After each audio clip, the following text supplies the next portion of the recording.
ఆంధ్రప్రదేశ్ రాజకీయాల్లో పర్యావరణ దినోత్సవ సందర్భంగా జరిగిన సందర్భాలను వచ్చేసి మాట్లాడదాం. ఏమంటున్నారు, ఒకరేమో సీడ్ బాల్స్ తయారు చేసి వాటి ద్వారా అటవీ సంపదను పెంచుదాము అన్నారు. దానివల్ల పర్యావరణంలో గ్రీనరీ పెరుగుతుంది, అన్ని రకాలుగా లాభం చేకూరుతుంది, కాలుష్యం తగ్గుతుంది అన్నారు. సూపర్, ఈ ఐడియాని అందరూ అప్రిషియేట్ చేయాలి. అందులో కూడా వానాకాలం స్టార్ట్ అవుతున్న సమయంలో ఈ ప్రోగ్రామ్ ఇనిషియేట్ చేయడం కూడా అప్రిషియేట్ చేయాల్సిన విషయం. కానీ ఇక్కడ మీరు కానీ ఈరోజు ఈనాడు పేపర్ కానీ క్షుణ్ణంగా చదివితే అందులో చాలా క్లియర్గా ఏం రాసి ఉంది అంటే ఎక్కడ వేయాలి యాక్చువల్గా ఇలాంటి సీడ్ బాల్స్ ఎక్కడ వేయాలి. ఒకటి అటవీ ప్రాంతాల్లో, లేదు బంజరు భూముల్లో, లేదు నదీ పరివాహక ప్రాంతాలలో, లేదు కాంక్రీట్ జంగిల్లాగా మిగిలిపోయిన ప్రాంతాలలో.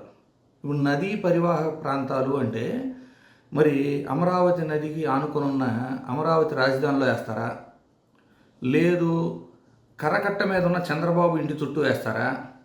కేవలం ఇది ప్రచార ఆర్భాటంగా, కేవలం పబ్లిసిటీ కోసం, కేవలం అటవీ ప్రాంతాలు, కొండ ప్రాంతాలు, ఉత్తరాంధ్ర లాంటి ప్రాంతాల్లో మాత్రమే వేస్తారా? ఇది ఒకటి. రెండోది, పవన్ కళ్యాణ్ గారు మాట్లాడుతూ ఏం చెప్తున్నారు,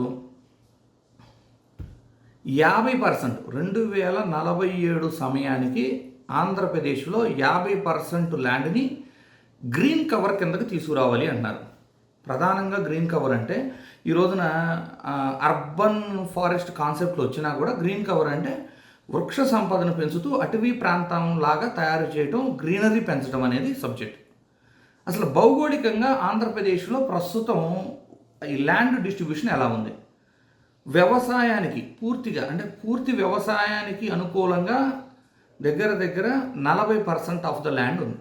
అవి కాక మనకి అగ్రికల్చర్లకు ఉపయోగపడే విధంగా అంటే పూర్తి స్థాయిలో సాగునీరు లేనివి ఒక 8% ఉంటాయి. అంటే 48% వరకు వ్యవసాయ భూములు కానీ పోడు భూములు కానీ కలిపి, పోడు భూములు అంటారు 8%ని కలిపి 48% ఉంది.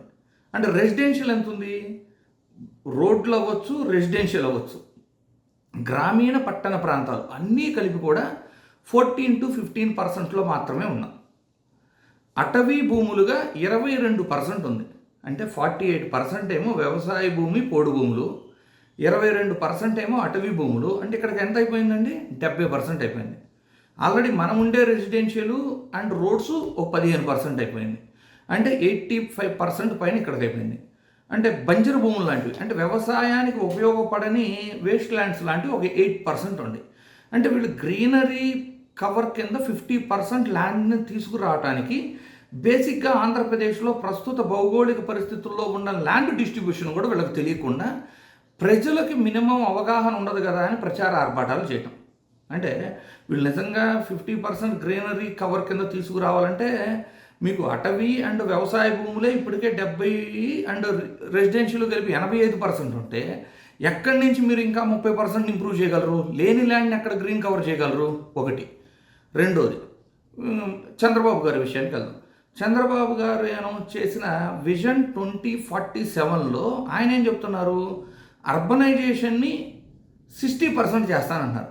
ప్రజెంట్ ఉన్న అర్బనైజేషను మన ఆంధ్రప్రదేశ్లో 20% కూడా లేదు. అలాంటిది 60% చేస్తాను అంటే అర్బనైజేషన్ అంటే ఇప్పుడు ఉన్న అర్బన్లోకి వెళ్ళి ఉన్న దాంట్లో బతకలేరు కదా. ఇంకా అంత పర్సెంట్ రెసిడెన్షియల్ అంటే రూరల్ ఏరియా నుంచి అర్బన్కి ఆ స్థాయిలో జనాల్ని షిఫ్ట్ చేయాలి అంటే మన వ్యవసాయ భూముల్ని మళ్ళీ రియల్ ఎస్టేట్ భూములుగా మార్చితే కానీ మనము ఆ స్థాయికి చేరలేము. అంటే ఏంటి? ఒకరేమో అర్బనైజేషన్ పెంచుతామని ప్రామిస్, ఇంకోళ్ళేమో గ్రీన్ కవర్ పెంచుతామని ప్రామిస్. అసలు వ్యవసాయ భూములను నాశనం చేస్తూ, ఇప్పుడు మనం అమరావతినే ఎగ్జాంపుల్ తీసుకుందాం. మొదటి విడతలో ఇచ్చిన 55,000 ఎకరాలు అవ్వచ్చు, లేదు రెండో విడతలో ఇస్తున్నాయి అవ్వచ్చు. మనం కానీ చూసుకుంటే 3 పంటలు పండే పచ్చని పొలాలని కాంక్రీట్ జంగిల్గా చేస్తే పర్యావరణ పరిరక్షణ అయిపోతే, లేదు వైజాగ్ ఏరియాలో కొండలు తవ్వేస్తున్నారు కదా, విధ్వంసం చేస్తున్నారు కదా, దాని పర్యావరణ పరిరక్షణ అన్నామా?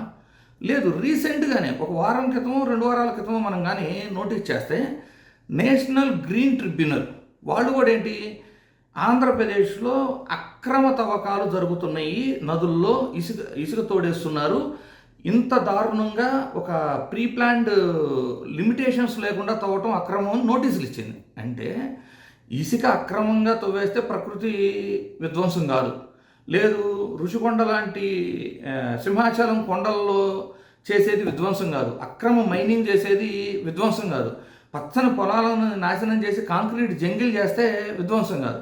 పర్యావరణ దినోత్సవం రాగానే ఆల్ ఆఫ్ సడన్ సైకిల్ దొక్కేసి స్పీచ్లు ఇచ్చి ప్రజలను పిచ్చాడం చేయాలనే ఉద్దేశం తప్పితే నిజంగా పర్యావరణాన్ని పరిరక్షించే ఆలోచన ఉందా? పర్యావరణ దినోత్సవం రోజున అందరూ సైకిళ్ళ మీద చడవడి చేశారు. మరి రేపున 21వ తారీఖున యోగా డే అని 25,000 మందిని ఒకే చోట సమీకరించి మరీ ప్రోగ్రాం చేయబోతున్నారు. మరి ఆ రోజు కూడా అందరూ సైకిళ్ళ మీద వస్తారా? అంటే ఈరోజు ఫాలో అయిన పర్యావరణ పరిరక్షణ అనేది జస్ట్ ఒక వారం 10 రోజుల్లోనే చేయబోయే మెగా ఈవెంట్లలో మీరు చేసే దుర్వినియోగంతో ఎలా కంపేర్ చేయాలి? సో ఇవన్నీ ప్రజలు అర్థం చేసుకోవాలి.